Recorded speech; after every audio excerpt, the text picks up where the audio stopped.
OBC आरक्षण परिषदेच्या दुसऱ्या टप्प्यामध्ये आपल्या सगळ्यांचं पुन्हा एकदा स्वागत। पहिल्या टप्प्यातली चर्चा प्रामुख्याने राहिली ती एम्पिरिकल डेटा कसा गोळा करायचा आणि नेमका केंद्राकडचा डेटा जो केंद्राने गोळा केलेला एससीसीच्या सर्व्हेमध्ये तो राज्य सरकारला का मिळत नाहीये, त्याच्यामध्ये अडचणी नेमक्या काय आहेत ही चर्चा पुढे नेत असताना या टप्प्यामधले आपले गेस्ट कोण आहेत त्यांची एकदा ओळख करून घेऊयात। या टप्प्यामध्ये आपल्या सोबत आहेत राज्याचे कॅबिनेट मंत्री विजय वडेट्टीवार, अगदी मला वाटतं काही क्षणांमध्ये ते आपल्या सोबत असतील, जॉईन होत आहेत। ज्येष्ठ कायदेतज्ञ श्रीहरी अणे आपल्या सोबत या चर्चेमध्ये आहेत। याशिवाय भाजपचे आमदार गोपीचंद पडळकर सुद्धा या चर्चेत सहभागी होत आहेत आणि ओबीसी आरक्षणाचे अभ्यासक प्राध्यापक हरी नरके आणि ओबीसी आरक्षणाचे अभ्यासक श्रावण डेवरे हे आपल्या चर्चेमध्ये पहिल्या टप्प्यातही सहभागी होते आणि या टप्प्यामध्ये सुद्धा ते सहभागी होत आहेत। सगळ्या मान्यवरांचं चर्चेच्या दुसऱ्या टप्प्यामध्ये अगदी मनपूर्वक स्वागत। या चर्चेला सुरुवात करताना मला सुरुवातीला जायचं आहे श्रीहरी अणे यांच्याकडे। सर, एम्पिरिकल डेटावर खूप चर्चा झाली मगापासून आणि ती चर्चा केंद्रित होती की हा डेटा कुणी द्यायचा आणि कुणाला द्यायचा। राज्य सरकार केंद्राकडे मागतंय, केंद्र सरकार त्यांच्याकडे असलेला जो काही मर्यादित डेटा आहे तो द्यायला असमर्थता दर्शवते। दुसरा मुद्दा राहिला की राज्य सरकार स्वतः डेटा का गोळा करत नाहीये। त्या मुद्द्यावर येण्यापूर्वी मला तुमच्याकडनं हे जाणून घ्यायचंय की एम्पिरिकल डेटा जेव्हा आपण म्हणतो राजकीय आरक्षण देण्यासाठी, म्हणजे राजकीय मागासले आहे एखादा समाज, ओबीसी समाज हा राजकीय दृष्ट्या मागासलेला आहे हे सिद्ध करण्यासाठी एम्पिरिकल डेटा द्यायचा असेल तर नेमका कुठल्या प्रकारचा डेटा गोळा करावा लागेल? तो संपूर्णपणे नव्याने गोळा करावा लागणार आहे की आधी असलेल्या डेटाचा वापर करता येणार आहे? कोर्टात काय टिकेल? मी सर्वप्रथम आपल्याला कोर्टात काय घडलं ते सांगतो, म्हणजे आपल्याला याच्यामध्ये थोडासा एम्पिरिकल डेटाचा अर्थ लावता येईल। प्रामुख्याने सुप्रीम कोर्टाने जो परवा स्थगनादेश दिला हा इंटरिम ऑर्डर आहे, हा फायनल ऑर्डर नाही आहे। त्याच्यामुळे तूर्त ह्या स्टेजला इलेक्शन कमिशननी असं इलेक्शन घेऊ नये इथपर्यंत आणून कथा थांबवली आहे। पण ह्या ऑर्डरचा जो बेस आहे तो मार्च मध्ये झालेल्या एका निर्णयाशी संबंध ठेवतो आणि तो मार्च मधला निर्णय दोन निर्णय झाले होते त्यांच्याशी संबंध ठेवतो। एम्पिरिकल डेटा म्हणजे कोणत्याही बाबतीत सर्वांगीण असा विचार करण्याकरता लागणारा जो इनपुट आहे त्याला आपण एम्पिरिकल डेटा म्हणून ब्रॉडली म्हणू शकतो। इथे प्रॉब्लेम कुठला येतोय, सेंटरचा म्हणा, स्टेटचा म्हणा, कोणाचाही म्हणा, आजपर्यंत इलेक्शनच्या पॉइंट ऑफ व्ह्यूने एम्पिरिकल डेटा स्पेसिफिकली इलेक्शन करता गोळा केला गेला नाही। जो डेटा गोळा केला गेलेला आहे सेंटरचा असो अथवा स्टेटचा असो, तो डेटा क्लासिक रिझर्वेशन ज्याला आपण म्हणू शकू अशा बाबतीतला आहे। रिझर्वेशन हे प्रामुख्याने घटनेमध्ये दोन कारणांकरता वापरल्या गेलेलं आहे। एक म्हणजे नोकऱ्या, एम्प्लॉयमेंट, आणि दुसरं म्हणजे एज्युकेशन।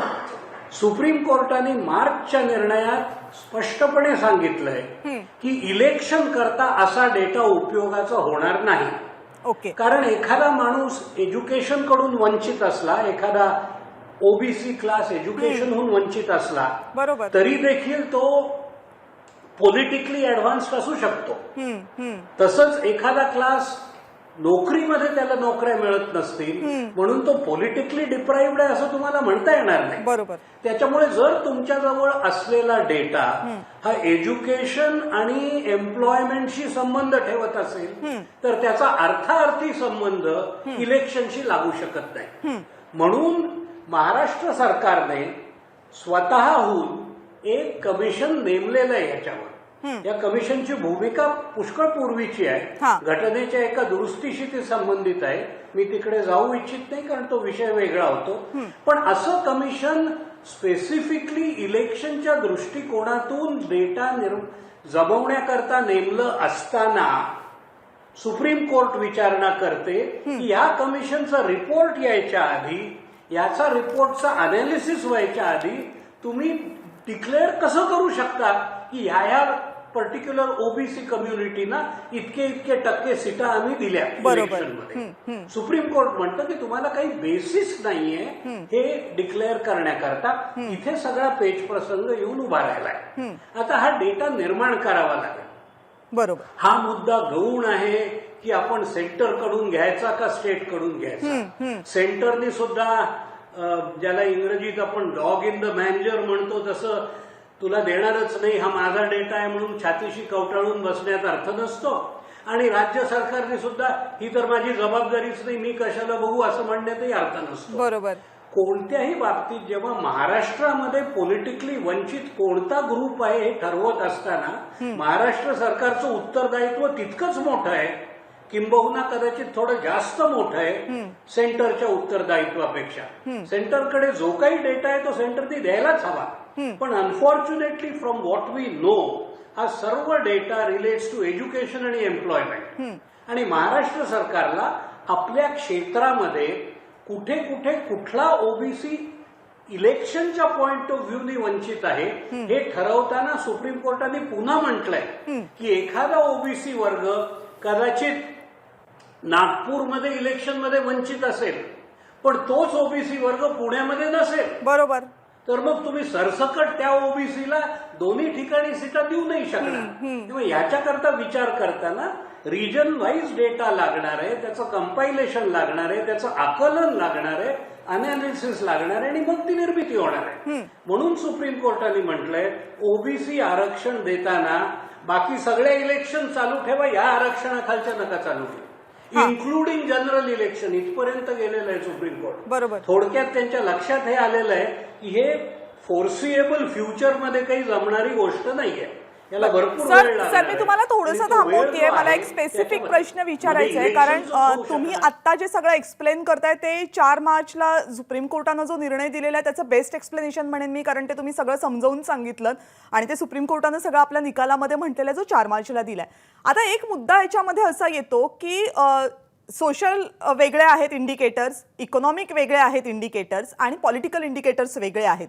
मग आता राजकीय मागासलेपण सिद्ध करण्यासाठी जो डेटा गोळा करायचा याचा अर्थ कोणकोणत्या राजकीय पातळीवर म्हणजे इलेक्शन्स पातळीवर, मग केंद्रामध्ये राज्य सरकारमध्ये काम करत असताना आमदार किती आहेत ओबीसीचे, खासदार किती आहेत ओबीसीचे, त्यानंतर स्थानिक स्वराज्य संस्थांमध्ये ओबीसींना किती आतापर्यंतच्या जागा, याचा एक डेटा आपल्याला मला वाटते नक्की लागेल. आणि मग याच्या जोडीला आणखीन सपोर्टिंग डेटा काय लागेल.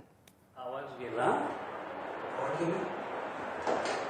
सर, आवाज येतोय. आपला शेवटचा भाग पुन्हा सांगता का, मला ऐकू नाही आलं. मला एवढं विचारायचं होतं की तुम्ही जे सगळं स्पष्टीकरण दिल्यानंतर मग आता प्रश्न असा उपस्थित राहतोय की सोशो इकॉनॉमिक आपल्याकडे डेटा, सोशो इकॉनॉमिक इंडिकेटर्सचे काही डेटा आपल्याकडे अवेलेबल आहेत पण ते आपल्यासाठी पुरेसे नाही आहेत.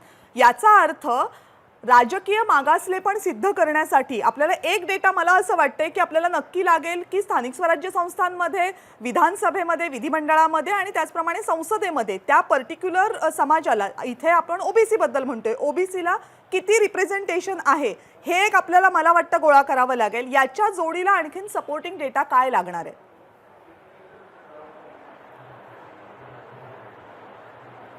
आपलं अगदी बरोबर म्हणणं आहे की आपल्याला अगदी वेगळ्या तऱ्हेचा डेटा लागणार आहे. एक 2-3 उदाहरणं देतो जी माझ्या डोक्यात येतात. ही काही कमिशन पुढे हा व्ह्यू असेल असं नव्हे, पण आपण जेव्हा राज्याकडे बघतो तेव्हा नुसतं किती लोक निवडून गेलेत हा एक भाग होईल. एखाद्या स्थित जागेमध्ये त्या समाजाचे किती लोक आहेत हेही पाहावं लागेल. तुम्ही गडचिरोली सारख्या ठिकाणी एखाद्या विशिष्ट जातीचे किती लोक आहेत हे पाहून मग कोण निवडून गेले हे पहा. बरोबर. तुम्हाला रिप्रेझेंटेशन त्या जनतेला द्यायचंय, त्या पार्टीला नाही द्यायचंय, त्या लीडरला नाही द्यायचंय. मी खूप मोठा लीडर आहे आणि मी ओबीसीचा आहे, पण मी जर राहतो एखाद्या उच्चभ्रू अतिसुशिक्षित अशा भागामध्ये, मुंबईत, पुण्यात, नागपूरमध्ये, तर मला कसा तुम्ही द्याल.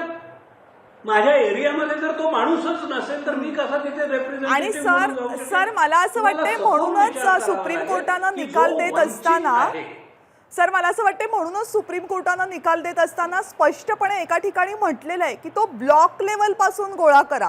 तुम्ही राज्यासाठी सरसकट 27% असं नाही की त्या एरियामध्ये किती लागणार आहे हे सुप्रीम कोर्टाने स्पष्टपणे त्या निकालामध्ये 4 मार्चच्या निकालामध्ये म्हटलेलं आहे. मी पुन्हा एकदा तुमच्याकडे येते. तत्पूर्वी विजय वडेट्टीवार या खात्याचे मंत्री जे आदर बॅकवर्ड क्लासेसचे वेलफेअर डिपार्टमेंटचे सुद्धा मंत्री आहेत, ते आता आपल्यासोबत आहेत. विजय वडेट्टीवार सर, 4 ते 5 आम्ही पहिला टप्पा जेव्हा चर्चेचा पूर्ण केला त्यावेळेस अनेक मुद्दे आले आणि राज्य सरकारवर खूप गंभीर आरोप करण्यात आले. त्यापैकी 2 आरोप मी तुम्हाला पहिले सांगते. त्यातले आरोप असे होते की जर इम्पिरिकल डेटा गोळा करायचा हे सुप्रीम कोर्टानं 4 मार्चच्या आपल्या आदेशामध्ये सांगितलं होतं, तो कुणी गोळा करायचा हेही स्पष्ट केलं होतं, ट्रिपल टेस्ट काय हेही सांगितलं होतं. असं असताना राज्य सरकारनं मुळात मागासवर्ग आयोग नेमायला का उशीर केला, त्याच्यावरचे सदस्य नेमायला का उशीर केला आणि आणखीन गंभीर त्यांना अनुदान द्यायला, निधी द्यायला इतका उशीर राज्य सरकारनं का केला?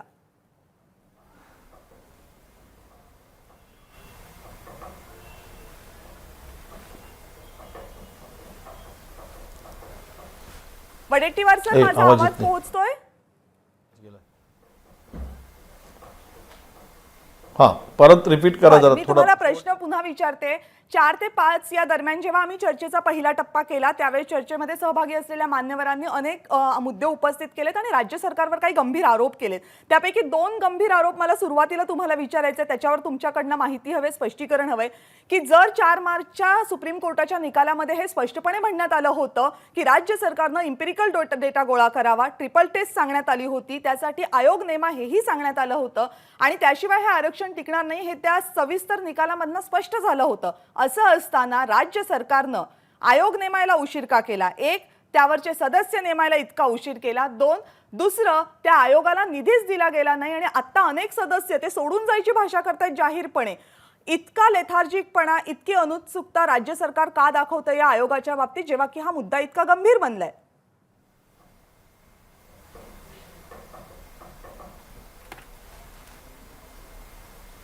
काय आवाज का तुटतो रे बाबा?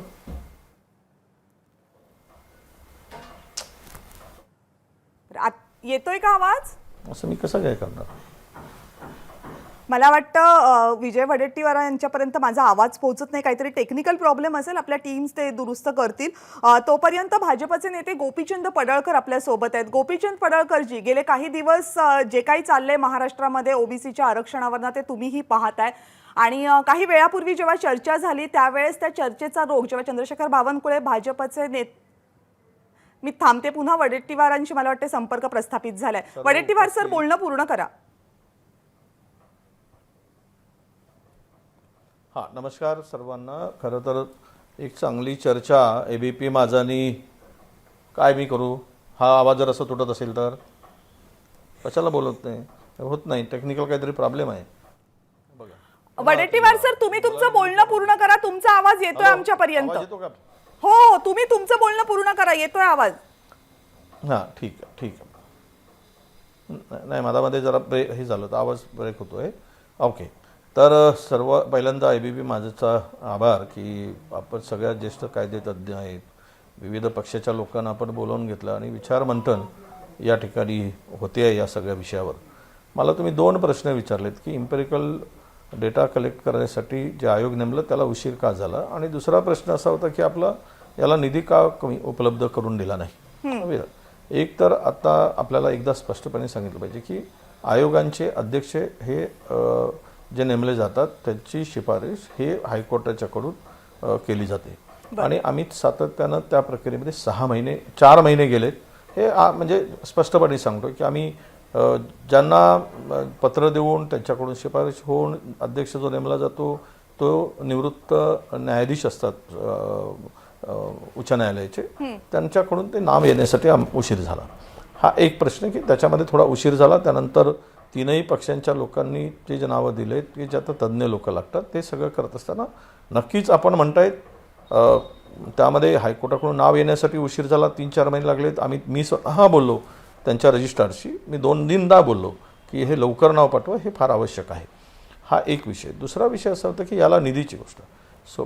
केंद्र सरकारने स्पष्टपणे सांगितलं की जातनिहाय जनगणना करण्यासाठी आम्ही मान्यता देणार नाही. हे फ्लोअरवर सांगितलं, लोकसभेमध्ये सांगितलं, सगळ्यांनी ते ऐकलेलं आहे की मी माझ्या तोंडचं सांगतो अशातला विषय नाही. तरी पण हा इम्पेरिकल डेटा कलेक्ट करताना आयोगाने जे काही आमच्याशी पत्रव्यवहार केला त्यामध्ये असं स्पष्टपणे सांगितलं त्यांनी की आम्ही पूर्णतः आम्हाला जातनिहाय जनगणना डोर टू डोर करायची आहे आणि त्यासाठी त्यांनी 450 कोटी रुपये मागितले. आता ह्या आमच्या सगळ्यांचं मत असं होतं की त्यावेळी कोरोनाच्या परिस्थितीमध्ये डोर टू डोर करणं शक्य नाही आणि म्हणून आपण हे 450 कोटी रुपये मागता याला वर्षभर लागेल. तुम्हाला कल्पना असेल कदाचित की 2011 ज्यावेळेस जातनिहाय जनगणना सुरू झाली त्यावेळेस जवळपास 5 वर्ष लागलेत. 2014ला ती पूर्ण झाली, 15च्या बरोबर. वडेट्टीवारांशी मला वाटतं पुन्हा एकदा आपला संपर्क तुटलाय. मी टेक्निकल टीमला विनंती करेन की त्यांचा संपर्क पुन्हा एकदा प्रस्थापित करा. खरं तर खूप महत्त्वाच्या मुद्द्यांवर ते आपल्याला उत्तर देत होते. भाजपचे आमदार गोपीचंद पडळकर आपल्यासोबत आहेत. गोपीचंद पडळकर जी या अगोदरच्या चर्चेमध्ये प्रामुख्यानं भाजपचा हा आरोप राहिला होता की सरकारनं उशीर केला, सरकारनं आयोगच नेमला नाही, आयोगाला निधीच दिला नाही. पण आता मला वाटतं राज्य सरकारनं आपली भूमिका स्पष्ट केलेली आहे. आयोग नेमायला उशीर का झाला तेही सांगितलं आणि निधीच्या बाबतीत सुद्धा त्यांनी स्पष्टीकरण दिलं. तुम्हाला मान्य आहे हे स्पष्टीकरण? तुम्हाला असं वाटतंय की यामुळेच उशीर झाला राज्य सरकारला आयोग नेमायला? ह्या सरकारला एकतर केंद्र सरकारमध्ये लागतं, नसेल तर कोर्ट लागतं.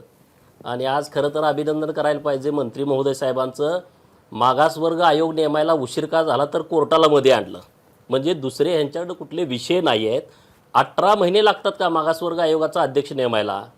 म्हणजे तुमचं ओबीसी आणि महाराष्ट्रातील जो बाकीचा समाज आहे त्याच्याकडं बघण्याचा दृष्टिकोन या राज्य सरकारचा स्पष्ट होतोय. ह्यांनी हे सरकारमध्ये आल्यावरच मराठा समाजाचं आरक्षण का स्थगित झालं? हे सरकारमध्ये आल्यानंतर अजित पवार ज्या कमिटीचे अध्यक्ष होते त्यांनी पदोन्नतीचं आरक्षण का रद्द केलं? सुप्रीम कोर्टामध्ये ती केस चालू आहे, त्याचा अजून निकाल यायचा आहे. त्यामध्ये एससी आहेत, त्यामध्ये एसटी आहेत, त्यामध्ये भटक्या जमाती आहेत, भटके विमुक्त आहेत, त्यांचं आरक्षण रद्द करून टाकलं आणि आता सरते शेवटी ओबीसीचं राजकीय आरक्षण घालवलं. म्हणजे मराठा सोडला नाही, एससी सोडला नाही, एसटी सोडला नाही, भटके विमुक्त सोडले नाहीत आणि ओबीसी सोडला नाही. म्हणजे ह्यांचं सगळ्यांचं नियोजनबद्ध कार्यक्रम चालू आहे. मागासवर्ग आयोग तुम्ही नेमायला 18 महिने लावले आणि नेमल्यानंतर त्यांना अजून कुठं जो निधी त्यांनी मागितला, मागासवर्ग आयोगाच्या अध्यक्षांनी सांगितलं की तुम्ही आम्हाला जर निधी उपलब्ध करून दिला तर 1 महिन्याच्या आत आम्ही इम्पेरिकल डेटा गोळा करून देतो. मग का नाहीत पैसे दिले तुम्ही त्या आयोगाला? कारण अजित पवार त्या राज्याचे आपल्या अर्थमंत्री आहेत आणि त्यांच्या हातात पैसे द्यायचं का नाही द्यायचं. आणि पवारांचं धोरण ओबीसीच्या विरोधातलं आहे. पवारांचं धोरण या महाराष्ट्रातल्या सगळ्या मागासवर्गीय समाजाच्या विरोधातलं आहे आणि त्यामुळं त्यांनी जाणून बुजून पैसे दिले नाहीत. आणि अजित पवारांना काही घरातले पैसे द्यायचे होते का? तुम्ही सांगता कोरोना गेला, किती दिवस झाले आता राज्य चालू होऊन? पूर्ववत पदावर येऊन किती दिवस झाले? जर एखाद्या आयोगाचा अध्यक्ष म्हणत असेल जर तुम्ही आम्हाला निधी उपलब्ध करून दिला तर 1 महिन्याच्या आत आम्ही डेटा गोळा करून देतो, मग तुमचा आयोग नेमून किती दिवस झालं? का नाहीत पैसे दिले? यामध्ये राज्य सरकारला जाणून बुजून सगळ्या गोष्टी करायच्या आहेत.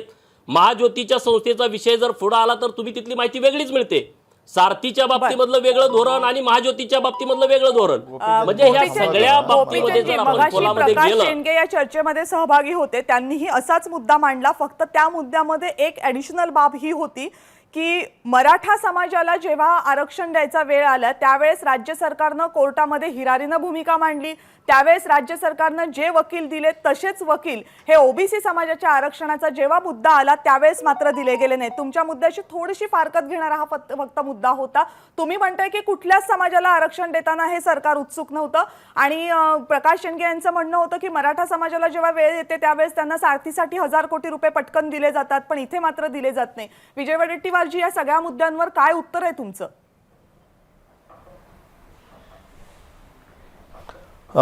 मी जरा राजकीय बोलणार नव्हतो, पण पडळकरजींना सवय झाली आहे ते आता त्यांना राजकीय कुठल्या याला रंग देण्याची मजबुरी आहे त्यांची त्यांना. कारण शेवट त्यांनी ते बोलायचं ते बोललंच पाहिजे.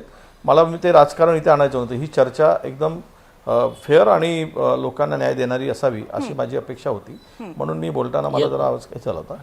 तुम्हाला पुन्हा सांगतो की 425 कोटी रुपये 27 कोटी रुपये मागितले. हे पूर्णतः आयोगाने हे 100% जातनिहाय जनगणनेसाठी मागितलेत ओबीसीच्या. अहो यांना काय माहीत नाही, थोडी माहिती घ्या, आमच्या खात्याकडून घ्या, आम्ही देऊ. आणि 1 महिन्यामध्ये महाराष्ट्रातील जनगणना शक्य आहे का हो? आणि आयोगाने असं म्हटलंच नाही 1 महिन्यामध्ये मी करून देतो.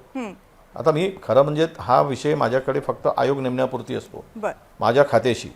तर मी या खात्याचा मंत्री म्हणून बोलत नाही, तर एक ओबीसी समाजाचा एक कार्यकर्ता म्हणून बोलतोय. मला बाकी यामध्ये काय झालं ते किंवा आता असं जर असतं तर आपण एकदा अणे साहेब इथे आहेत, इम्पेरिकल डेटा कलेक्ट केल्याने 27% आरक्षण टिकणार आहे का? आता स्पष्टपणे अणे साहेबांनी त्या ठिकाणी आपली भूमिका मांडली. मला एवढंच मांडायचं आहे की जर घटना दुरुस्ती केली आणि सरसकट जर 27% ओबीसीचं राजकीय आरक्षण उद्याही टिकवता येतं, उद्या पण ते अमेंडमेंट आणून करू शकतो आपण.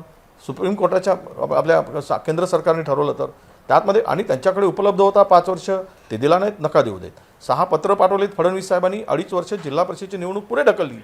त्यावेळेस काय आपण काय करत बसलो? त्यावेळेस का नाही केलं? आता आपण शेवट ट्रिपल टेस्टची मागणी जी मान्य झाली ती 2010 मध्येच झाली, ही आज झालेली नाही. हे माहीत आहे का? हे माहीतच करून घेतले पाहिजेत. आणि त्यापासून तर त्यामध्ये 3 ट्रिपल टेस्टमध्ये होते, मग त्यावेळेस झालं नाही. 2.5 वर्ष आपण ढकलत राहिलो, त्या कोर्टामध्ये स्टे मिळाला म्हणून सांगतो. आणि जिल्हा परिषदेची निवडणूक आम्ही म्हणालो की कोर्टाच्या निर्णयाच्या अधीन राहून आम्ही करू. आपण घेतला निर्णय, केला.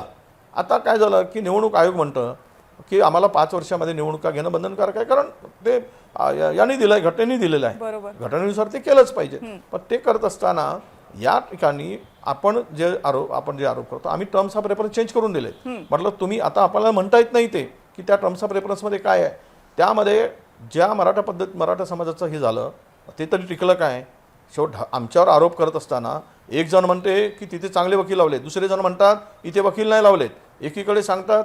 हे बघा, केंद्र सरकारने मनात आणलं तर महाराष्ट्रातील 5 राज्य अशी आहेत जे इम्पेरिकल डेटा नाही तरीही पण त्यांच्या निवडणुका झाल्या स्थानिक स्वराज्य संस्थेच्या. तिथे काय झालं आहे? तिथे कोणी चॅलेंज केलं नाही. आता इथे चॅलेंज करणारे रेल्वे विमानाच्या तिकिटा कोणी काढल्यात, वकिलांचे पैसे कोणी दिलेत, हा सगळी माहिती गोळा केली आम्ही, वेळेवर उघड करू. कोण नागपुरातला कोण व्यक्ती, राजकीय व्यक्ती आहे यांचं सर्व पाहणारा, त्या गवडींचा आणि यांचा मी बोलेल, मी काय हे करणार नाही. आणि तुम्ही राज्य सरकार ठीक आहे राजकारण करावं, पण ओबीसीचं वाईट करून राजकारण करताय, ओबीसीच्या नुकसान करून राजकारण करताय. सरकारला तुम्हाला परसेप्शन चेंज करायसाठी तुम्ही एवढ्या स्तराला कुठल्या जाताय? कारण तुम्ही राजकीय लढाई ही कायद्याची लढाई नाही लढतायत, हे परसेप्शनची लढाई लढताय. ती हे दिसतंय आम्हाला, हे काय पद्धतीनं चाललेलं आहे. वडेट्टीवारजी, पण मग याच्यामध्ये हे सगळे प्रश्न उपस्थित व्हायचं आणखी एक कारण आहे. वडेट्टीवारजी, एक छोटासा प्रश्न मी फक्त ॲडिशनल त्याच्यामध्ये विचारते, तुम्ही तुमचं बोलणं नक्की कंटिन्यू करा.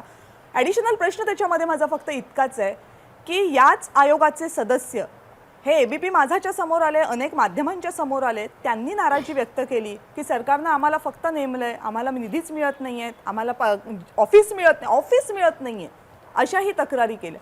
तर याच्याबद्दल काय म्हणायचं? मग हे जर सगळं समोर येत असेल तर मग सरकार हे सगळं करायला उत्सुक आहे असं म्हणायला कशी जागा राहील? तुम्ही म्हणताय ते त्या म्हणजे बघा अगदीच बरोबर आहे. निधी मिळायला उशीर झाला म्हणत असतील तर त्यांनी जे आम्ही म्हणालो होतो की तुम्हाला जी आत्ता आवश्यक निधी असेल आयोगासाठी तेवढे निधी, ज्यांचं बजेटमध्ये आहे तेवढा निधी आम्ही त्यांना दिला, ज्या नेहमी रुटीनमध्ये ज्या आयोगाला चालवायचा. फक्त इम्पेरिकल डेटासाठी जो निधी लागतो, आम्ही काय म्हटलं त्यांना, इम्पेरिकल डेटा. आता इम्पेरिकल डेटा म्हणजे काही पूर्ण सर्व सरसकट जनगणना नाही, सरसकट सेन्सस नाही, पण त्यांनी तसाच प्रस्ताव दिला. आणि तो प्रस्ताव तसा देत असताना तेच तेवढं देऊन, बरं पैसे द्यायचा विषय नाही हो, पैसे तेवढे देता आले असते, कविताजी आपल्याला सांगतो. पण मुळात प्रश्न काय आला की याला जो लागणारा पिरियड आणि त्यावेळची परिस्थिती, सगळा जग थांबला होता. कोरोना काय म्हणताय तुम्ही आमच्या माननीय पंतप्रधान महोदयांचे त्यांचे गाईडलाईन्स घेऊनच आम्ही राज्यामध्ये काम लावले आहेत, त्यांनी दिलेल्या नियमांचंच पालन केलेलं आहे. आता ह्या सगळ्यामध्ये मी जात नाही फार खोलवर, कारण बोलायला उशीर होईल. एवढंच सांगेल मला राज्य सरकारचे मुद्दे मांडले. तुम्ही मगाशी बोलताना एक त्या गवळींचा मुद्दा उपस्थित केलात सर, ते गवळी कुठल्या पक्षाचे आहेत वगैरे, मगाशी ते आले होते या चर्चेमध्ये, मी त्यांनाही हा प्रश्न विचारला, त्यांनी उत्तर नाही दिलं. नाही ते बघा, हॅलो, हा नाही काय, हा हॅलो, बोला सर, तुमचा आवाज पोहोचतोय. काय होतं आवाज ब्रेक झाला पण. हो नाही, मला तुमचा आवाज येत नाही म्हणून प्रॉब्लेम होतो. हॅलो, आवाज येतो काय माझा? तुमचा आवाज पोहोचतोय सर, तुम्ही सलग बोला. बघा गवडी काय म्हणाले, गवडींचा आमच्या लोकांना माहित आहे. मी कालच आमदार आहेत आमचे वाशिमचे, त्यांचे वडील जिल्हा परिषदेचे सदस्य होते काँग्रेसचे, गवडींचे. ऐकू येतं ना? हो. हां, तर त्यांनी मी सांगतो इथे उपस्थितांना, त्यांचं जर मोबाईलचे डिटेल काढले ना, ते सर्वाधिक कोणाशी बोलतात हे कळेल ना. ते काढा ना जरा. काढलेत तयारी का ते दाखवा, सरकारनं? आम्ही काढतो आणि उघड करतो. कोणाशी बोललेत, कोणाच्या इशाऱ्यावर नाही, आवश्यक असेल तर काढावे लागतील, यांची मान्यता असेल तर. नाहीतर उद्या ते काय वेगळीकडे वळण देतील. ते म्हणजे ते 2 मिनिटात दूध का दूध पाणी का पाणी होऊन जाईल. पडळकरांनी सांगावं आणि बावनकुळे साहेबांनी सांगावं की हो काढा यांचे डिटेल, आम्ही चॅलेंजनी सांगतो, काढून दाखवतो आणि ओपन करतो. हे कोणाशी संपर्कात होते आणि कोणाशी काय बोलत होते आणि कोणाच्या चेतावणीमुळे कोर्टात गेलेत. अहो, आम्ही इम्पेरिकल डेटाच्या ठिकाणी जे काही ऑर्डिनन्स आणलं ते अप टू 50% आहे, 50%च्या वर नाही. आणि 50%च्या आत म्हणजे वर आम्हाला देता येत नाही. जात बघा, शेड्यूल कास्ट शेड्यूल ट्राईबच्या प्रोफेशनल जे काय त्यांचे पॉप्युलेशन आहे ते एखाद्या जिल्ह्यात 40% असतील तर 10%च देता येईल. एखाद्या जिल्ह्यामध्ये 50% असतील तर 0 देता येईल. चंद्रपूर गडचिरोली जिल्ह्यामध्ये 0 आरक्षण झालंय, जिल्हा परिषदमध्ये 0 आरक्षण बरोबर. तो आपलं अध्यादेश राज्य नंदुरबारमध्ये झालेलं सरकारनं आहे. काढला, पण त्याच्यापेक्षा कदाचित तो imperial अध्यादेश data गोळा निघायला करून काही खूप उशीर 50 झाला सर. मला असं वाटतं तो अध्यादेश सरकारनं काढला की 50%च्या अधीन राहून आम्ही आरक्षण देऊ, पण तोपर्यंत उशीर झाला होता. कारण आता सुप्रीम कोर्टानं त्या अध्यादेशावर सुद्धा इंटरिम ऑर्डर दिलेली आहे की जोपर्यंत ट्रिपल टेस्टला अनुसरून इम्पेरिकल डेटा आणि त्याला अनुसरून आरक्षण देत नाही तोपर्यंत कुठलंही आरक्षण देता येत नाही, असं कोर्टाने आता स्पष्ट केलं. त्यामुळे आता त्या अध्यादेशाबद्दल सुद्धा काय बोलणार, कारण तो रद्द झाला अगदी 2 दिवसांपूर्वी. तुम्ही काही गंभीर आरोप केलेले गोपीचंद पडळकर यांना विचारा असं काहीतरी विचारलं आणि पडळकर सुद्धा हसतायत. मला विचारायचं आहे, पण एक छोटासा ब्रेक घेतोय आता या चर्चेमध्ये. ब्रेक नंतर लगेच परत येते. गोपीचंद पडळकर, ब्रेक नंतर तुमच्याकडे येते. एक छोटासा ब्रेक, बघत रहा एबीपी माझा. ब्रेक नंतर ओबीसी आरक्षण परिषदेमध्ये आपल्या सगळ्यांचं पुन्हा एकदा स्वागत. ब्रेक पूर्वी कॅबिनेट मंत्री विजय वडेट्टीवार आपलं मत मांडत होते या सगळ्या मुद्द्यांसंदर्भात आणि बोलत असताना त्यांनी एक बोट दाखवलं ते गोपीचंद पडळकरांकडे आणि त्याला अनुसरून जो मुद्दा होता तो मुद्दा हा होता की याचिका नेमकी केली कुणी आणि ती करविते कोण आहेत. आणि त्यांनी बोट दाखवलं गोपीचंद पडळकरांकडे आणि ते सुद्धा मगाशी हसले. मला वाटतं त्यांना त्यांची प्रतिक्रिया द्यायची होती त्याच्यावर. गोपीचंद पडळकरजी, मला याविषयी हेच बोलायचं आहे की रोज काहीतरी राज्य सरकारचा जिथं नाकर्तेपणा असतो तिथं एकतर केंद्राला मध्ये घ्यायचं, नसेल तर कोर्टाला मध्ये घ्यायचं. माननीय मंत्री महोदयांनी राज्य मागास आयोगाची स्थापना करायला उशीर का झाला तर आज कोर्टाला मध्ये आणलं. मी त्यांना आवाहन करतो की तुम्ही किती तारखेला कोर्टाला पत्र लिहिलं, किती तारखेला तुम्हाला आदेश आले ते सगळं लोकांच्या समोर येऊ द्या. म्हणजे 18 महिने मागासवर्ग आयोगाची स्थापना झाली नव्हती आणि तुम्ही आज कोर्टावरती ढकललं. नंबर 2, तुम्ही याचिका कुणी दाखल केली त्याच्यावरती भाष्य करताय. 12 कोटीचं देश आहे लोकसंख्या असणार, कुणी रोज कोर्टात जाऊ शकतं ना. पण आपण काम करतानाच असं करा की ते कोर्टात टिकलं पाहिजे. कोणी कोर्टात जाऊ शकतं, त्याला काय आपण थांबवू शकत नाही. आणि मला प्रश्न माननीय मंत्री महोदयांना विचारायचा आहे की 14 ऑक्टोबर 2020ला मंत्रिमंडळाने एक मंत्र्यांची उपसमिती गठीत केलेली आहे आणि ओबीसीच्या बाबतीमध्ये सारासार अभ्यास करावा, ओबीसीच्या भल्यासाठी काहीतरी शिफारशी कराव्यात. आणि त्या मंत्रिमंडळाच्या यादीमध्ये त्या समितीच्या माननीय भुजबळ साहेब आहेत, माननीय आव्हाड साहेब आहेत, माननीय वडेट्टीवार साहेब आहेत, माननीय बाकीचे मंत्री गुलाबराव पाटील साहेब आहेत, संजय राठोड साहेब आता ते मंत्रिमंडळात नाहीत. मग तुम्ही आता 2020ला हे समिती गठीत झाली, आता 2021चा ऑक्टोबर संपून गेला, काय तुम्ही ओबीसीच्या बाबतीमध्ये अहवाल दिला राज्य सरकारकडं? काय ते राज्यातल्या लोकांना कळू द्या की नेमकं तुमचं काय काम चालू आहे. कोरोनाचं कारण तुम्ही देताय सर्वे करताना, आणि तुम्ही जेव्हा मोर्चे काढत होता 50,000 लोकांचे, लाखाचे, तेव्हा कोरोना नव्हता. आणि जेव्हा ओबीसीचा सर्वे करायचा म्हटलं तर कोरोना येतो. अशी दुटप्पी भूमिका तुम्ही घेताय तर ही ओबीसीच्या निश्चित हिताची नाही आहे. ओबीसीचा सगळा समाज राज्यातला एक तुमच्याकडे असेनं बघतोय की तुम्ही राज्याचे आता मंत्री आहात आणि काहीतरी तुम्ही न्याय द्याल. महाज्योतीच्या बाबतीमध्ये काय घडतंय? तुम्ही अजून त्यांना ऑफिस साधं देत नाही, त्या लोकांना अजून तुम्ही कुठला निधी दिलेला नाही, त्या लोकांना तेल स्वतः घालून फिरतोय म्हणून तुमच्या आयोगाचे सदस्य सांगतायत. हिथं कुणाची अडचण आली होती तुम्हाला द्यायला? फेलोशिपच्या बाबतीमध्ये ते पीएचडी धारकांच्या बाबतीत तेच रोज तुमचा भोंगळ कारभार चालू आहे आणि तुम्ही इथं ठामपणे येऊन सांगताय की आम्ही ओबीसीचे तारणार आहोत. तर ही गोष्ट महाराष्ट्रातल्या लोकांना न पटणारी आहे. मंत्री महोदयांनी या सगळ्या गोष्टीवरती स्पष्टता द्यावी. नसेल तर काम जमत नसेल तर राजीनामे देऊन मोकळे व्हा ना. कशाला तुम्ही ते खुर्ची अडवून बसताय? वडेट्टीवारजी, राजीनाम्याची थेट मागणी केली त्याच्याकडे नंतर येईन मी, पण मला पहिला मुद्दा त्यांनी उपस्थित केलेला एक महत्त्वाचा नक्की वाटतोय की आज या चर्चेमध्ये राज्य सरकारची ही बाजू पहिल्यांदा आली आहे की राज्य सरकारला आयोग नेमायला इतका उशीर का झाला. 4 मार्चला जेव्हा हा निकाल आला त्याच्यानंतर अनेक दिवस हा प्रश्न विचारला जातोय, जवळपास 7-8 महिने होत आले, पण राज्य सरकारने एकदाही सांगितलं नाही की आयोग नेमायला इतका उशीर का झाला.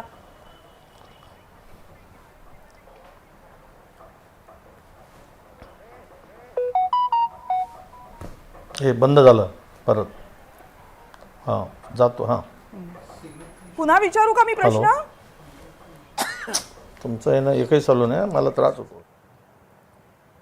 बरं, येतोय आता आवाज? हॅलो काय येतोय? बोलले ते ऐकूच आलं नाही.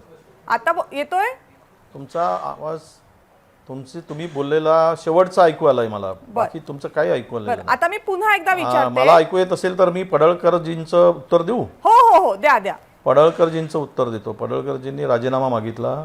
हां हां, मी पडळकरजी मी राजीनामा देईलच. तुम्ही माझ्यावर जे सिद्ध करून दाखवा आरोप, मी राजीनामा द्यायला तयार आहे. आणि मला काही फार काही हे नाही. आणि राहिला विषय की तुम्हाला आनंद होत असेल माझ्या राजीनाम्याने, तर नक्की मी देईल. हां कळलं ना तुमच्या. आणि तुम्हाला तिकडे येऊन घ्या तुम्ही ते चार. नाही तुम्ही त्याचा जर आरोप करताना ओबीसीना काही baseless आहे. फायदाच होणार नसेल आरोपात आणि काही तुम्ही तथ्य नसतं. ओबीसीच्या फक्त वेग आरोप. काहीतरी खूळ अहो, घालणार. थांबा आता. तर त्यामध्ये काय आहे? आता गपचूप राहा जरा, माझं ऐकू देत. पडळकरजी, माझं आता ऐकू त्यांना द्या. त्यांचा मुद्दा तुमच्या पूर्ण डोळ्यात होऊ दे. तुम्हाला जे नाही, लगेच आता BP ऐकू वाढवून दे. घेऊ तुम्हा- नका. तुम्ही वरती बोलत दिवस असताना आहे. मी अजिबात बोललो नाही ना, मला बोलताय. पडळकरजी, त्यांनी जोराने तुमचं बोलताय. म्हणणं शांतपणे ऐकलं. तुम्ही असं पडळकरजी, करू आता नका. तुम्ही प्लीज शांत राहा. पडळकरजी, त्यांनी ऐकून तुमचं घ्या म्हणणं आता. ऐकलं, आता त्यांना बोलू देत. वडेट्टीवारजी. आणि महाज्योतीमध्ये काय दिलाय जरा पडळकरजींना महाज्योतीच्या ऑफिसमध्ये पाठवा. काय काय करतोय ओबीसीसाठी. निवड आरोप म्हणून आरोप करायचा, विनाकारणचा आरोप करायचा, त्याच्यामध्ये काही तथ्य नसताना आरोप करायचा, एवढं राजकारणासाठी आरोप करायचा, हे धंदे करायचे. तुम्हाला फक्त काय आरोप करायसाठी ठेवलाय काय? काही लोक पोचलेत भाजपानी, त्यातले तुम्ही आहात काय आरोप करणारे? एक आरोप सिद्ध करून द्या, 1 मिनिट थांबणार नाही. कसलं काय सांगताय तुम्ही राजीनामा? अरे हा माझ्या खात्याचा विषय नाही. मी लढतोय ओबीसीसाठी. जो विषय तो माझ्या पुढे आलेला आहे तो माझ्या खात्याशी संबंधित विषय नाही. आपण एकदा स्पष्टपणे ऐकलं पाहिजे. तो विषय येतो LNJDC, तो विषय येतो ग्रामविकासशी, तो विषय येतो JADC. मी फक्त माझं आयोग नेमाचं काम एवढ्यापुरती माझा विषय येतो. अभ्यास न करता काही बोलणं आणि उगीच काहीतरी स्वतःची छाती बडवून घेणं याला अर्थ नसतो. माझ्या खात्याशी, माझा रिझर्वेशनशी काही संबंध नसतो, पॉलिटिकल आरक्षणाशी. मी फक्त आयोग नेमला की नाही तेवढाच माझं काम आहे. त्याच्या पलीकडे वकील कोण नेमावेत जरा खात्याची माहिती घ्या आणि सांगा. खात्याने ज्या योजना दिल्या आहेत त्या खात्याची नवीन खातं आहे, त्या योजनांची अंमलबजावणी करणं एवढ्यापुरतीच माझं काम आहे. तरी पण मी लढत असतो ओबीसीसाठी, कारण त्या समाजाचा एक घटक आहे म्हणून. बाकीचा काही संबंध येत नाही. राहिला विषय, मी मंत्री आहे, जबाबदारी सामूहिक असते, हे कळतं मला. आणि म्हणून मी सामूहिक जबाबदारी घेऊनच लढत असतो. विषय असा आहे की जे जे आरोप आपण करताय की त्या पहिल्यांदाच आरोप केला आपण की एक तर एवढे दिवस का लावलेत, कोरोना होता. अहो कोरोना होताच ना, कोरोना होता. घरघरी जाऊन शक्य होता का? पब्लिक ठीक आहे, पब्लिक गोळा केली असेल, काही ठिकाणी मोर्चे झाले असतील, तो सगळ्यांनीच केलेत. पंतप्रधानापासून तर सगळ्यांनी काढलेत. कोरोना असताना 2-2 लाखाच्या सभा घेतल्या सगळ्यांनी. पण इकडे मात्र गाईडलाईन्स नवीन वारंवार बदलत होत्या. हे कोणाला सांगायची गरज नाही. विषय तो नाही. विषय आत्ता आपली चर्चेतून त्या ओबीसींचं भलं कसं होईल हा चर्चेचा विषय असला पाहिजे. एकमेकाला आरोप आहेत. खरं तर तुमच्या पक्षाची भूमिकाची आरक्षणाच्या विरोधात आहे. हे कधी भाजपच्या भारतीय जनता पक्षाची भूमिका आरक्षणाच्या बाजूला राहिली आहे? तुम्ही सांगा मला. तुमच्या पक्षाच्या जे तुमच्या ज्या आयडिओलॉजीवर पक्ष चालतो त्या पक्षाची आयडिओलॉजी काय आहे हे आता मला ते पुरावे दाखल द्यायची गरज नाही. हे सगळे तज्ज्ञ लोक आहेत, त्यांना माहीत आहे. म्हणून तुम्ही कोणावर आरोप करत असताना माझी भूमिका, मी मंत्री म्हणून जर असेल तर जे काही मला करायचं मी ते सातत्यानं करत असतो. राहिला विषय 14 ऑक्टोबरला जे काही निर्णय झाले त्यातले बरेच RSS काय आरक्षणाला म्हणता काय बोलायला होत आहे तुम्ही कधी आलात? आता हे आरक्षण कुठे मांडलं? तुम्ही अभ्यास करा. अजून पडळकरजींना वेळ आहे, अभ्यास करून बोला. त्यांची त्या पक्षाची आयडिओलॉजीच मुळात विरोधात आहे, हे स्पष्टपणे. 214 पोरं ज्यावेळेस ओबीसीचे UPSC परीक्षा पास झालेत 2017-18 मध्ये, त्यावेळेस काय केलं? त्यांना फक्त तुम्ही याचं 2014 पोरांना लावून घेतलं नाही. कारण काय सांगितलं तुम्ही की क्रिमिनलची मर्यादा मध्ये ही मुलं बसत नाहीत. आज जिल्हाधिकारी झाले असते 214 मुलं IAS परीक्षा होऊन वगळून का टाकलं? आणि त्याच्या ठिकाणी सगळे पोरं ओपनचे भरलेत. त्यावेळेस कुठे होतात तुम्ही? त्यावेळेस आम्ही लढलो. जाऊ दे मला, मी एवढंच की आज हे आरक्षण आहे, आम्ही कोर्टाची लढाई लढतो. 5 राज्यामध्ये इम्पेरिकल डेटा नसतानाही निवडणुका झाल्या. त्या 5 राज्य आता आपल्यापुढे नजरेपुढे आहे. तिथे एक होतं, इथे एक होतं. हे दुर्दैव आहे महाराष्ट्राचं. मराठीच्या आरक्षणाच्या संदर्भात तेच झालं. आणि मला हे समजत नाही, ओबीसीना तुमचा एवढा पुटवाडा आहे ना भारतीय जनता पक्षाला. मी उद्या राजीनामा देतो, करून टाका 27% आरक्षण ओबीसीचा, राजकीय आरक्षण करा. माना केंद्र सरकारला सांगा, माननीय मोदी साहेबांना विनंती करा आणि सांगा की हे 27% आरक्षणासाठी अमेंडमेंट करा. पडळकरजी, थेट आव्हान आहे तुम्हाला. बाकी पडळकरजी, थेट आव्हान आहे तुम्हाला. 10% न मागता 10% न मागता आपण EWS ला दिला 10%. हे इम्पेरिकल डेटा करूनही नुकसान होणारच आहे. गडचिरोली जिल्ह्यात इम्पेरिकल डेटा आणला तरी 0च आरक्षण होणार. तुम्ही थेट आव्हान दिले वडेट्टीवारजी नंदुरबारमध्ये पडळकरांना, zero आपण होणार बघूयात empirical त्यांना data काय जरी आणला म्हणायचं तरी. याच्यावर. हे कसं वडेट्टीवारजी देणार? तुम्ही थेट आव्हान दिले त्यांना, बघूयात त्यांचं काय उत्तर आहे. पडळकर. हे बघा, वडेट्टीवार साहेबांनी खूपच मनावर घेतलं आणि ते वैयक्तिक विषयावरती घेतलं. त्यांची चर्चा होती ओबीसीचं काहीतरी भलं झालं पाहिजे, अशी चर्चा व्हायला पाहिजे. आणि ह्यांच्या चर्चेतनं काय ओबीसीचा विषय मला वैयक्तिक बोललात म्हणून मी तुम्हाला बोललो. काय केलं, मी नाही तर वैयक्तिक पडळकरजी घेत नाही, तुम्ही मला वैयक्तिक टार्गेट तुम्ही केलं. काय मांडू शकत नाहीये वडेट्टीवार साहेब. त्यामुळं तुम्ही असं काही मनावरती घेऊ नका. तुम्ही राज्याचे जबाबदार मंत्री आहात म्हणून आम्ही तुम्हालाच बोलणार ना. मी तुम्हाला प्रश्न काय विचारला की तुम्ही न्यायालयाला किती तारखेला पत्र दिलं की मागासवर्ग आयोग नेमा म्हणून, ते तुम्ही सांगा ना मला. मी तुम्हाला हा प्रश्न विचारला की 14 ऑक्टोबर मी देतो तुमच्याकडे, मी माहिती पाठवतो. 6 महिने लावले नाव यायसाठी. ते सांगा ना तुम्ही अहो, मी आम्हाला. कोर्टावर आरोप करत नाही. बाकीच्या ते कशाला अधिकृत विषय तुम्ही सांगताय, सांगताय तुम्ही? 6 महिने ते कुठे तुम्ही कोर्टाने दाखवा 6 मला. महिने घेतलेत अध्यक्षांची सरकार नियुक्ती आलं करण्यासाठी, 2019 नाव ला. पाठवायसाठी. सरकार मी तुमचं सगळं तुमच्याकडे 2019 पाठवतो ला आणि मी आलं. टीव्हीवर मग बोलता, हे राज्यपाल रेकॉर्डवर येत आहे. महत्त्वाचं नाही का? अहो ऐका पडळकर, हे रेकॉर्डवर येत आहे. हो, रेकॉर्डवर. मी काय मंत्री म्हणून काही वेग बोलणार नाही किंवा हवेत बोलणार नाही, नाही. मी मी ऐकतोय, जे बोलतो पण आहे तुम्ही ते जरा रेकॉर्डवर येत आहे. व्यवस्थितपणे म्हणजे बोला. 6 महिने लागले लगेच रागाला येऊ नका. BP वाढवून रेकॉर्डवर घेऊ आहे. नका. तुम्ही पाठवतो तुमच्याकडे.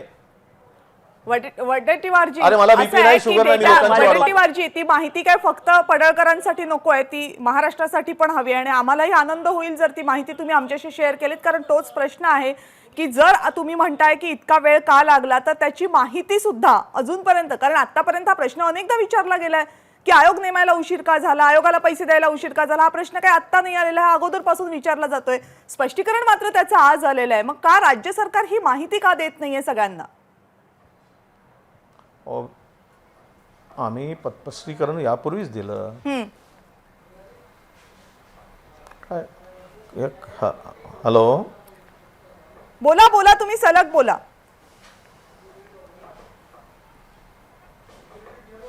हॅलो, बोला सर, सलग तुमचा आवाज पोहोचतोय. हॅलो. हा, आवाज येतोय? येतोय येतोय, नाही, बोला. मला मी वैयक्तिक घेत नाही, पडळकरजींना सांगतोय. हां, आमचे ज्येष्ठ कायदेज्ञ अनिश साहेब जे बोलले ते मी पूर्ण, मला अर्धवट शेवटचं ऐकायला मिळालं. त्यांचं तरी बघा, दोषी असेल ना त्याला दोषीच्या पिंजऱ्यात, कोण पण असेल आरोपीच्या पिंजऱ्यात उभं केलं पाहिजे. हे आम्ही जाणून बुजून घालवलं वगैरे वगैरे. कोण असं आहे की एवढा मोठ्या 54% लोकांना आज विरोधात आपण भूमिका घेणार आणि त्यांना नुकसान करणार आहे? कोणतं सरकार आहे? काही मूर्ख सरकार असतं काय? आणि यांना आयता, पडळकरांच्या हातात आयतं कोलीत द्यायला आम्ही काही एवढं हे आहो काय?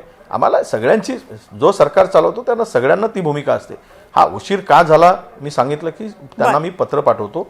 हे एक 8 दिवसाच्या आत आम्ही कधी पत्रव्यवहार केला आणि त्यांच्याकडून कधी नावं आले, ते कधी झालेत, एक 6 महिन्याचा कालावधी लागला. मी त्याची पुरावे देतो आणि मी टीव्हीवर बोलतो आहे, हे रेकॉर्ड होत आहे. बरोबर. असं काही कोर्टावर हेतुआरोप नाही करतायत. इथे वकील बसले आहेत, आमचे ज्येष्ठ विधिज्ञ बसले आहेत आणि विदर्भातले ते आणि आणि तुम्ही मगाशी एक मुद्दा मांडला होता, मला वाटतंय वेळ आरोप संपण्याच्या करतायत अगोदर. वडेट्टीवारजी, तुम्ही मगाशी एक मुद्दा मांडला होता आणि वेळ संपण्याच्या अगोदर मला त्याच्याबद्दल श्रीहरी अणेंना प्रश्न विचारायचा आहे. आणि सर, चर्चा सगळी झाली, राजकीय आरोप प्रत्यारोप होत राहतील. काही काळानंतर कदाचित इम्पेरिकल डेटा राज्य सरकार तयार करेल सुद्धा, केंद्र सरकार ती मदत करेल की नाही माहित नाही, पण डाटा तयार होईल. मुद्दा असा आहे की हा डाटा जेव्हा न्यायालयासमोर मांडला जाईल त्यावेळेस न्यायालय जो मांडलेला डाटा आहे तो तसाच्या तसा स्वीकारेल की त्याची पुन्हा एकदा स्क्रुटिनी करेल? त्याच्या ऍक्सेप्टन्सची प्रोसिजर काय असेल?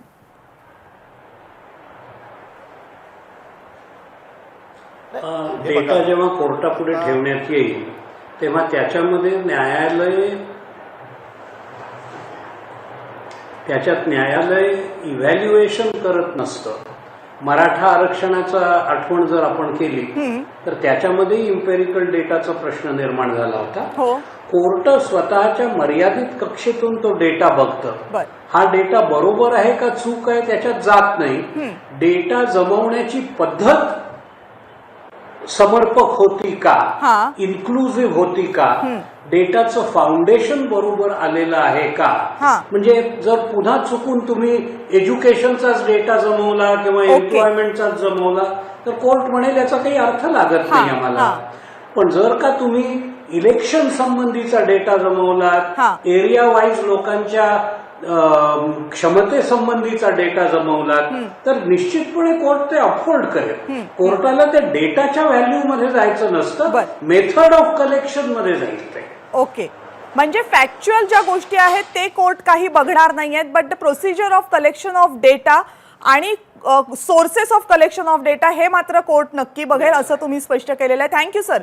आणि हरी नरके सर आहे, ते मघापासून त्यांना काहीतरी बोलायचं आहे. सर, खरं तर वेळ संपत आलेला आहे. अगदी मला शेवटची कमेंट आहे, आता तुम्ही सगळी चर्चा ऐकलेली आहेत, आत्ता पुढे जात असताना साधारण किती वेळामध्ये आता आपल्याला तुम्हाला असं वाटते की हा प्रश्न मार्गी लागू शकेल? राजकीय भाग थोडासा बाजूला ठेवूयात, कारण मुद्दा आरक्षण आहे आणि तो ओबीसींना मिळायला पाहिजे अशी भूमिका असेल, तर आता किती वेळ लागेल या संपूर्ण प्रोसिजरला असं तुम्हाला वाटतंय? किती लागावा, कारण तुम्ही अशा आयोगांवर काम केले?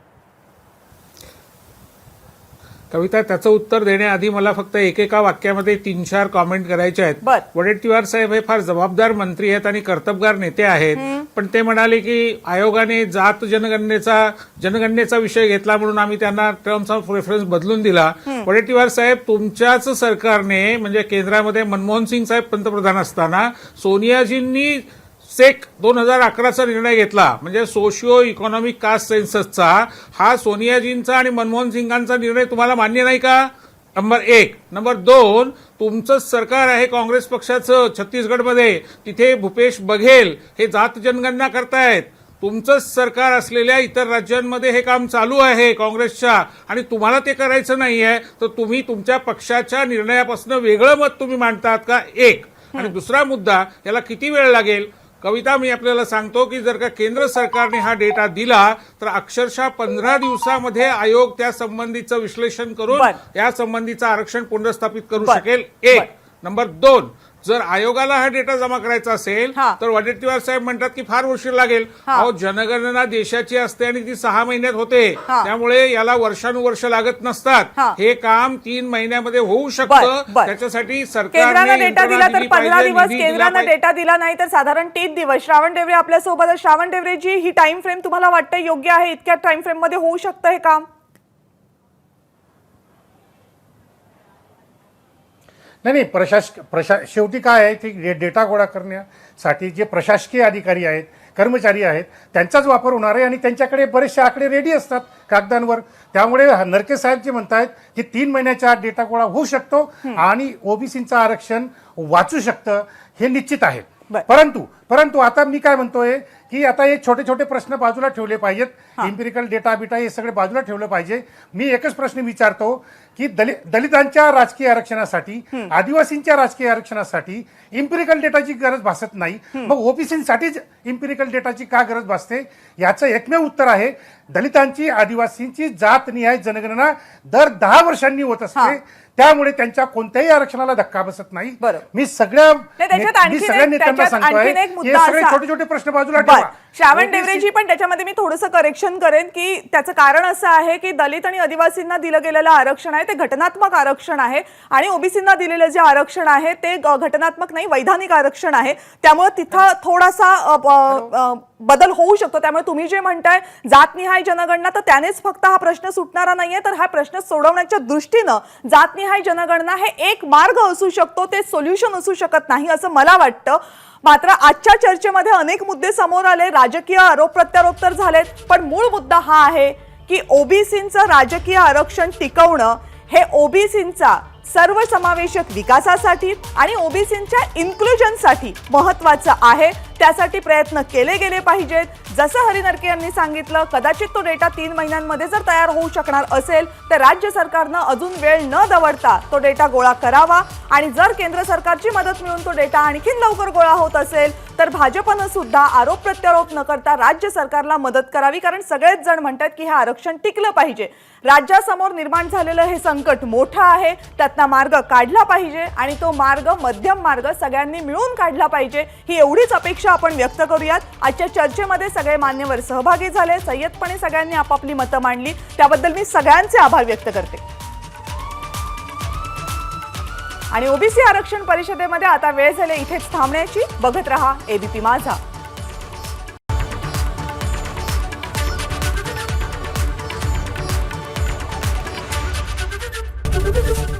एबीपी माझा, उघडा डोळे बघा नीट.